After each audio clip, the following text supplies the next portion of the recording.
الحمد لله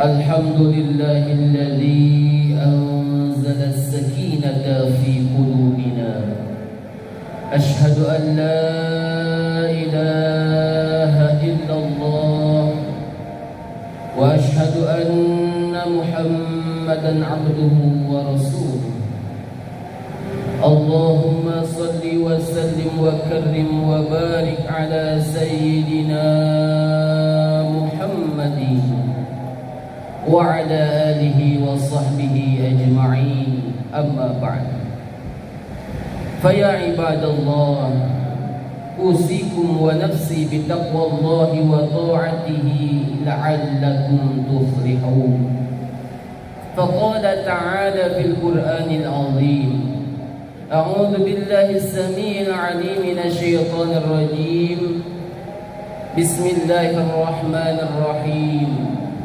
يا أيها الذين آمنوا اتقوا الله وقولوا قولا سديدا يصلح لكم أعمالكم ويغفر لكم ذنوبكم ومن يطع الله ورسوله فقد فاز فوزا عظيما Ma'asyiral muslimin wa zumratal mu'minin rahimakumullah. Tidak bosan-bosannya dari mimbar yang mulia dan agung ini khatib kepada diri khatib yang dhaif dan lemah ini, mengingatkan kepada diri khatib pribadi dan mengajak kepada seluruh jamaah yang hadir.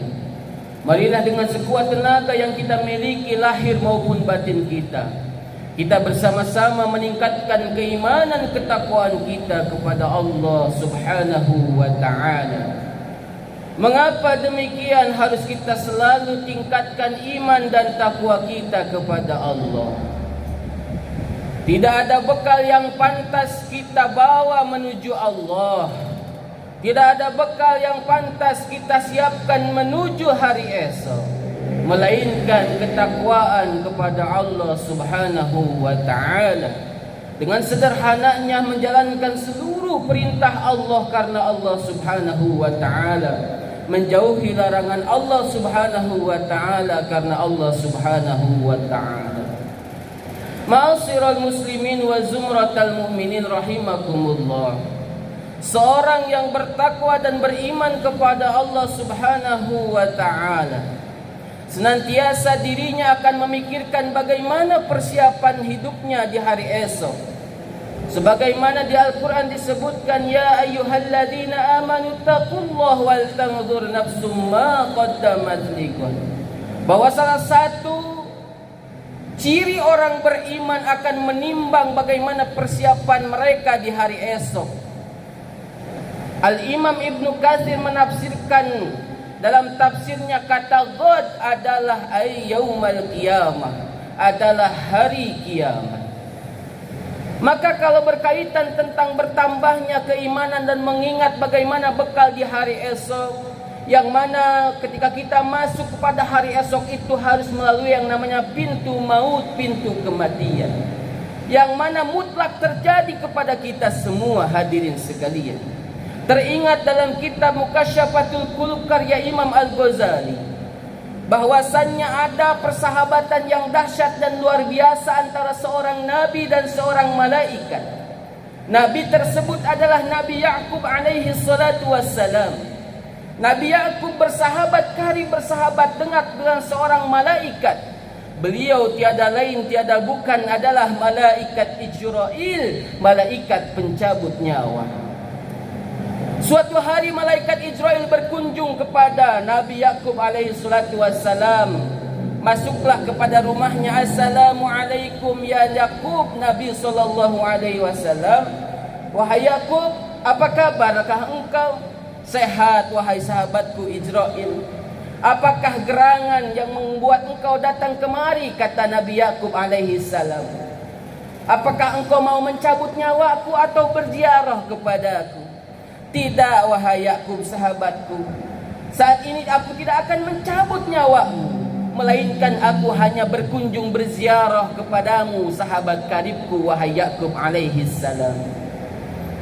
Seorang sahabat tentunya pantas memiliki permohonan antar sesama sahabat.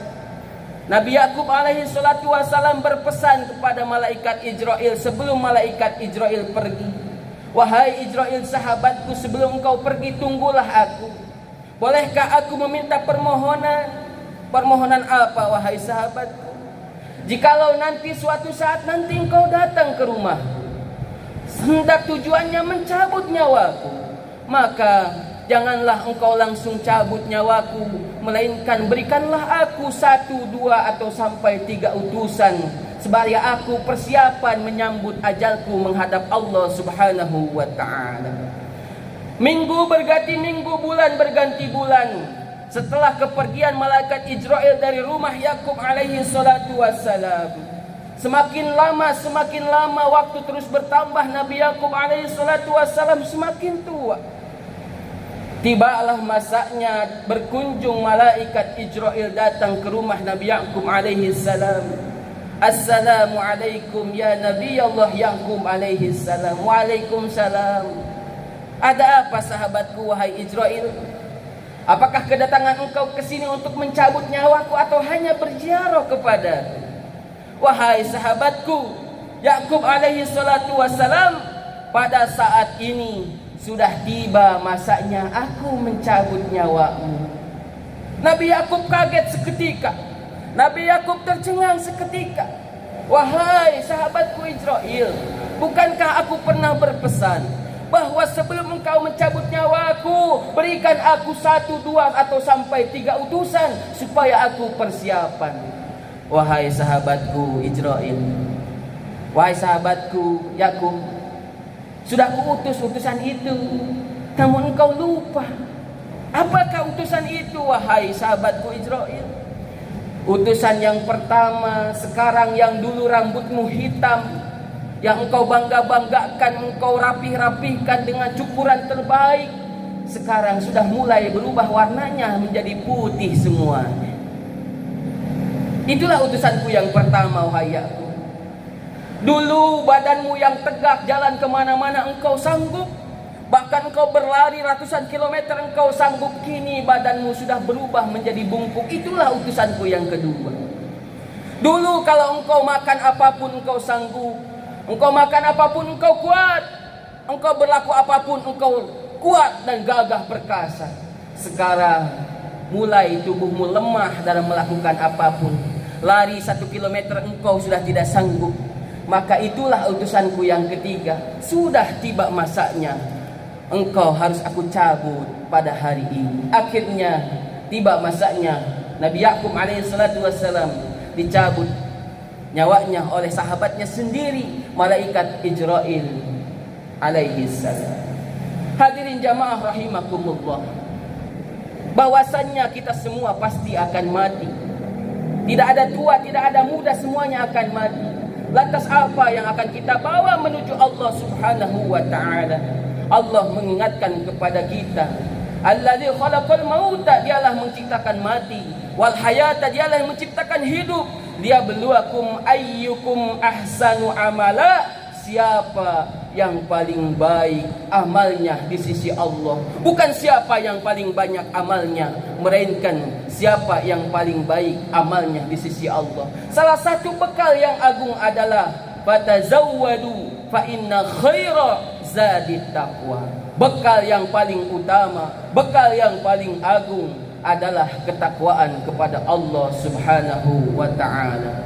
Sebagaimana Rasulullah sallallahu alaihi wasallam, salah satu tanda orang yang bertakwa, dia minimal akan meninggalkan, akan melakukan 3 perkara dalam hidupnya, karena tahu bahwa perjalanannya di yaumil akhir atau hari esok sangatlah panjang.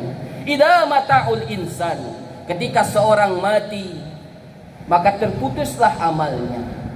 Illa min salatin, kecuali yang 3 perkara. Yang pertama sedekah jariyah. Kalau kita pernah berinfak sedekah wakaf, 1 sak semen, 1 buah 2 buah bata, sedikit pasir, sebidang tanah, maka itulah yang akan memberikan pertolongan kita di alam barzah hingga menuju akhiratnya Allah subhanahu wa ta'ala. Maka kalau belum, lakukanlah dari sekarang sebelum ajal menjemput kita. Kemudian yang kedua adalah ilmin yuntafa'u bih, ilmu yang bermanfaat. Mungkin pernah kita ajarkan sesuatu kepada anak kita, istri kita, satu huruf, dua huruf Al-Quran, satu hadis, dua potong hadis, atau kebaikan yang lain, ilmu yang lain yang diajarkan, yang sifatnya kebaikan dan mungkin kemudian diamalkan oleh orang yang menerimanya, maka itulah yang akan menolong kita salah satunya nanti di yaumil akhir. Kemudian yang terakhir, waladun salihun yad'u lahu, anak yang soleh yang mendoakan orang tuanya. Anak yang soleh bukanlah anak yang meski dilahirkan secara biologis. Kalau begitu bagaimana orang-orang yang tidak memiliki anak? Waladun artinya siapa saja anak yang mungkin anak yatim pernah kita sekolahkan. Pak anak fakir miskin duafa yang pernah kita bantu sekolahnya. Mereka mendoakan kita dengan tulus, dengan ikhlas kepada Allah Subhanahu wa ta'ala. Maka Allah akan malu ketika tidak mengabulkannya. Maka itulah salah satunya yang akan membuat kuburan dan perjalanan kita di yaumil akhir menjadi mudah di hadapan Allah Subhanahu wa ta'ala. Hadirin ma'asyiral muslimin wa zumratal mu'minin. Mungkin setiap kita tidak menjadi ayah, tapi setiap kita pasti seorang anak. Maka kalau masih punya orang tua yang ada ataupun sudah tiada, jadilah kita sosok waladun sholihun yad'ulah, yang menjadi tabungan pahala untuk orang-orang tua kita. Doakanlah mereka, minimal mengucapkan dengan Rabbighfirli wa liwalidayya warhamhuma kama rabbayani shaghira. Ma'asyiral muslimin wa zumratal mu'minin. Itulah khutbah singkat yang dapat saya sampaikan. Mudah-mudahan kita semua yang banyak dosa dan penuh dengan kemaksiatan dan kehinaan Allah ampuni. Karena tanpa pertolongan Allah kita tidak bisa berbuat kebaikan dan amal soleh. La haula wa la quwwata illa billah. Barakallahu li wa lakum fil Qur'anil azim wa nafa'ani bima fihi minal ayati wa dzikril hakim. Aqulu qawli hadha wa astaghfiru innahu huwal ghafurur rahim.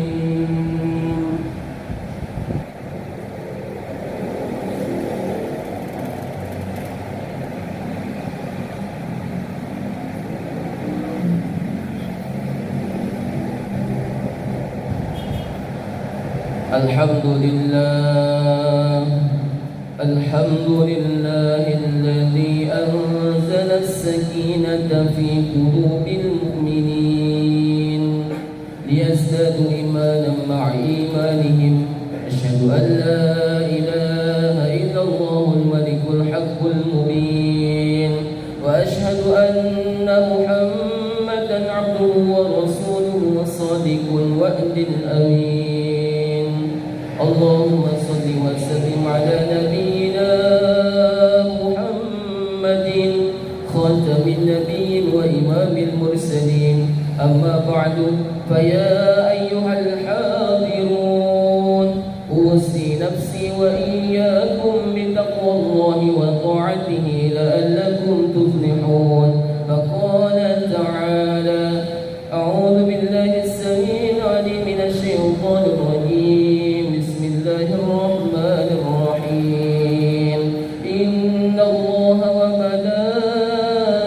malaikatahu yusalluna 'alan nabi ya ayyuhalladzina amanu sallu 'alaihi wa sallimu taslima. Allahumma shalli wa sallim wa barik 'ala sayyidina Muhammad wa 'ala alihi wa sahbihi ajma'in. Allahumma ighfir lil muslimina wal muslimat والمؤمنين والمؤمنات الأحياء منهم والأموات ويا سميعا قريب مجيب دعوات ويا قاضي الحاجات. اللهم انصر أمة سيدنا محمد، اللهم ارحم أمة سيدنا محمد، اللهم عاف أمة سيدنا محمد، اللهم أصلح أمة سيدنا محمد، اللهم احفظ أمة سيدنا محمد، اللهم اغفر لنا ذنوبنا ولوالدينا وارحمهم كما ربونا صغارا. اللهم اجعلنا وأولادنا وذريتنا من أمة نبيك محمد صلى الله عليه وسلم. ربنا آتنا في الدنيا حسنة وفي الآخرة حسنة وقنا عذاب النار. عباد الله إن الله يأمر بالعدل والإحسان وإيتاء ذي القربى وينهى عن الفحش والمنكر والبغي يعظكم لعلكم تذكرون ولذكر الله أكبر.